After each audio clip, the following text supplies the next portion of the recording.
After years of post-Brexit bruising, leaders of Germany and the UK have announced plans to strengthen ties. Who will get the top jobs under von der Leyen? Economic portfolios are the most sought after for new EU commissioners. The EU foreign policy chief, Josep Borrell, has called for a 3-day humanitarian ceasefire in Gaza to vaccinate children against the polio virus. After years of tense post-Brexit bruising, leaders from Germany and the United Kingdom have announced plans to repair ties.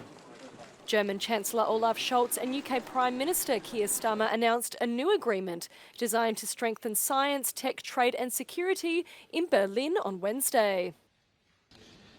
Wir wollen es dabei nicht bei Bekenntnissen belassen, sondern unsere Beziehung auf eine ganz neue Grundlage stellen. In den kommenden Monaten werden wir gemeinsam auf einen Vertrag hinarbeiten, der die ganze Bandbreite unserer Beziehung reflektiert. Scholz said this was an agreement reached between, quote, close partners and trusted allies, while Starmer billed the plan as ambitious. And that is what we are doing today. A new UK-Germany treaty, a once-in-a-generation chance to deliver for working people in Britain and in Germany. The leaders also spoke of establishing a joint action plan to tackle illegal migration.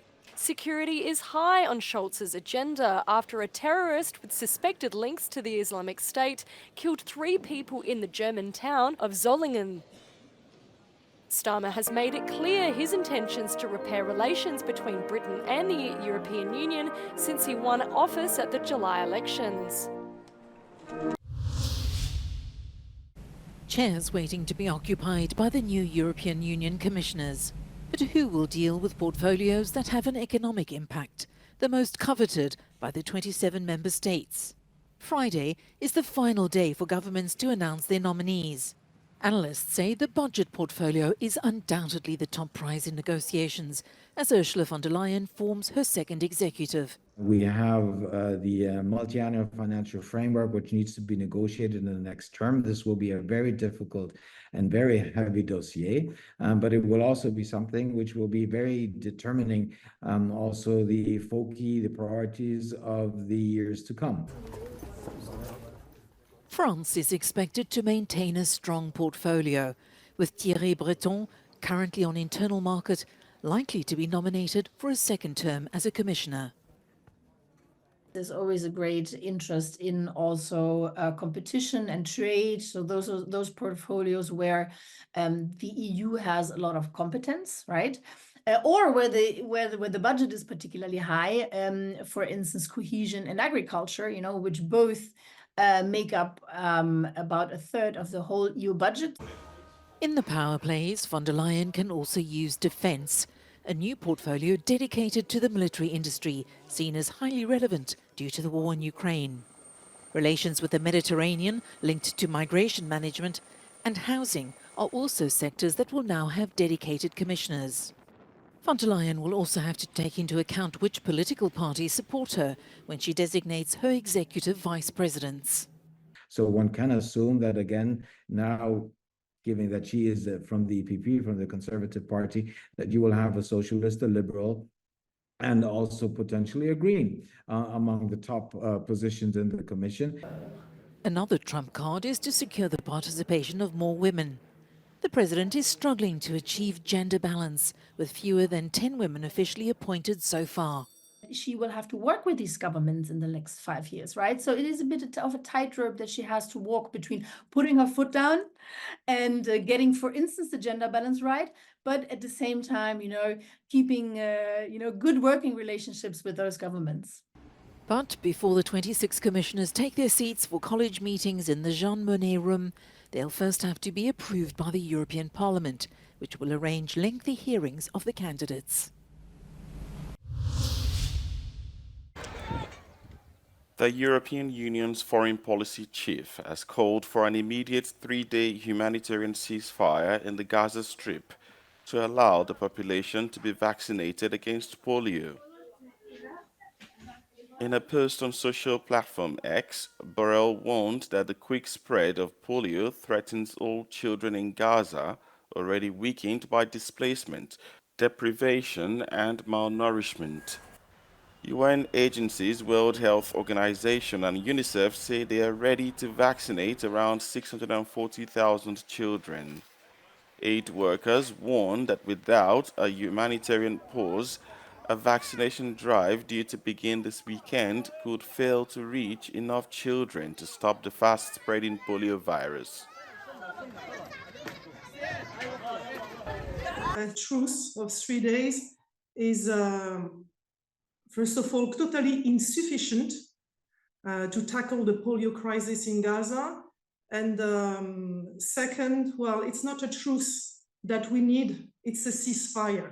The population is in constant displacement, so it's extremely difficult to provide humanitarian aid in Gaza at the moment, with a population which is constantly on the road or was not able to stay in one place for more than a few days. Polio has re-emerged more than 2 decades after it was eradicated in Gaza, as the war-torn enclave remained under Israeli military operations for the last 10 months. The severe cases lead to irreversible paralysis. Ukrainian President Volodymyr Zelensky says the Kursk incursion is part of a victory plan that he intends on presenting to the President of the United States in September, as Ukraine is about to enter its 4th week into its incursion into Russia's Kursk region. План підготовлений.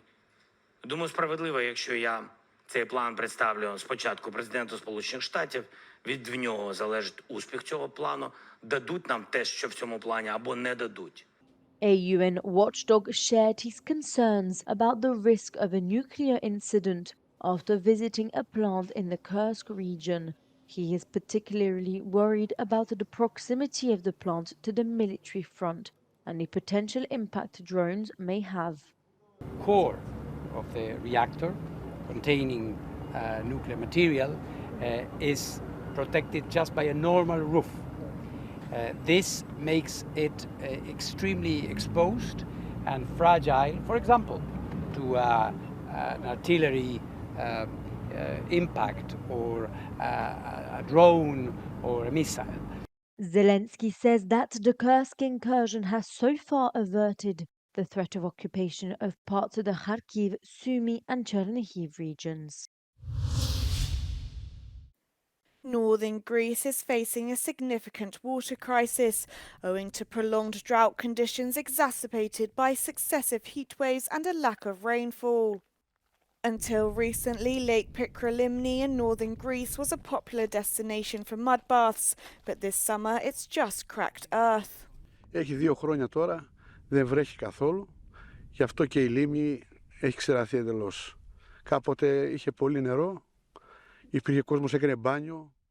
The shoreline of Lake Doirani, which straddles Greece's northern border with North Macedonia, has receded by 300 meters in recent years. In Halkidiki, the olive grove of Dimitris Papadakis is also suffering from drought. 6 weeks before harvest, he and his son have to transport water by truck.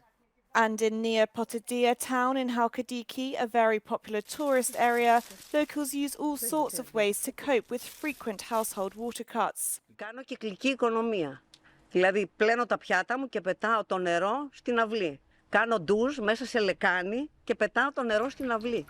Γιατί αλλιώς θα στεγνώσουν τα πάντα. Αναγκαστικά προσπαθώ να εξοικονομήσω νερό από παντού. Και όταν χρειάστηκε, κουβάλισε και με το καρότσι νερό από τη θάλασσα για την τουαλέτα. The EU's Emergency Management Service says acute drought conditions extend from the Black Sea westward into northern Greece. Extreme heat and drought. This year in Italy, the product of olive oil, one of the fundamental ingredients of the Mediterranean diet, will suffer heavy consequences from water scarcity. The region of Apulia in the south of Italy is responsible for around 50% of the national olive oil production, but the drought has been felt harshly here. Pietro Leone manages an agricultural company in the province of Foggia with around 100 hectares planted with olive trees. This year, low rainfall has seriously impacted olive production, and next November's harvest promises to be poorer than the previous year.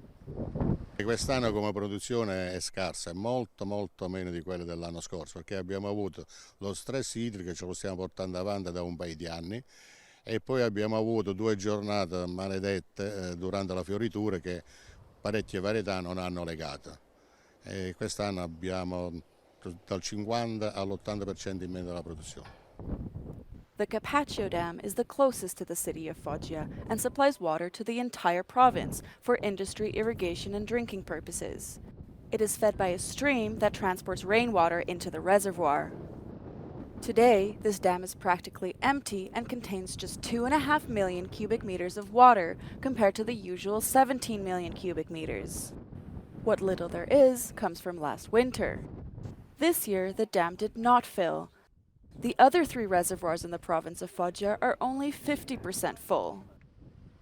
Abbiamo avuto, anziché 300 milioni di metri cubi disponibili nei 4 invasi, la metà, 150 milioni di metri cubi appena.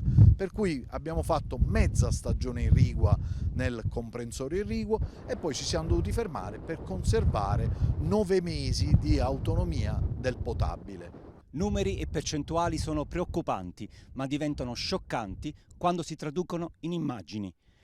Prati verdi e animali hanno rimpiazzato l'acqua. Qui possiamo vedere in concreto cosa significa il termine siccità.